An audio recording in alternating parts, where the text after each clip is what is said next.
We're here to take a lap around the inner loop, Rochester's downtown expressway built in the 1950s and early 1960s, to help people get around downtown, to go back and forth to work, to go back and forth to shopping. It's about a 3-mile circle around the city. And it isn't going to be quite the same in the very near future. Later this week, part of it will close forever. This will be one of the last chances to take a nice sunny lap around the city on the inner loop. We're heading south and then we'll head west. We just got on from the University Avenue area. And coming up is the merge with 490. The inner loop is actually part of I-490 for just a couple of moments around the city.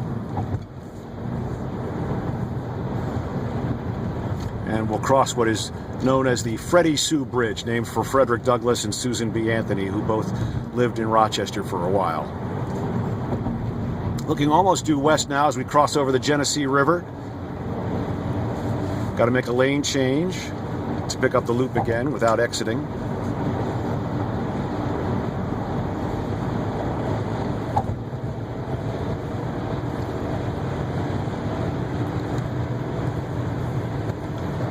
When I was a teenager, I used to come here sometimes and do laps.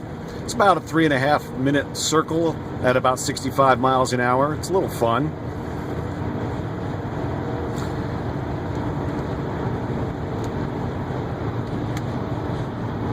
We're now west of downtown and starting to circle north.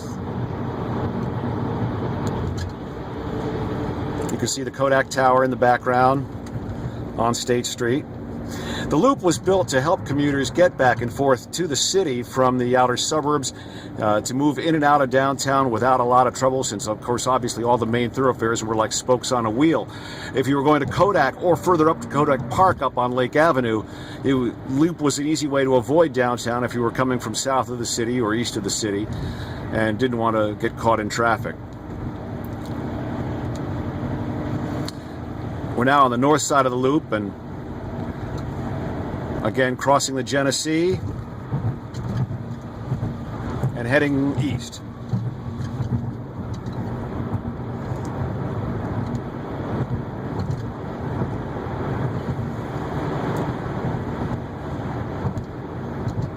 And we're curling around the northern section here, still tracking generally east, and then we'll curve south again in a moment.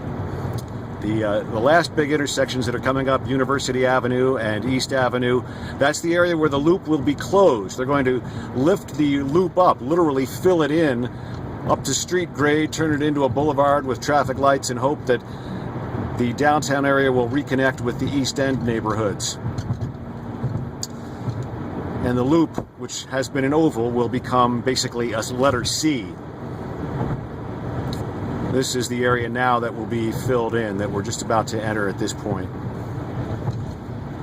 Starting about here.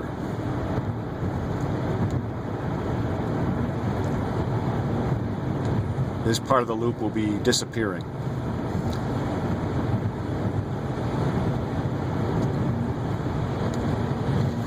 This is now the east side of Rochester. We're crossing University and East Avenue and heading toward Monroe Avenue. And the southeast corner of the inner loop, south of Monroe, the loop will still exist, again, as part of 490. And we've just about completed the full circle.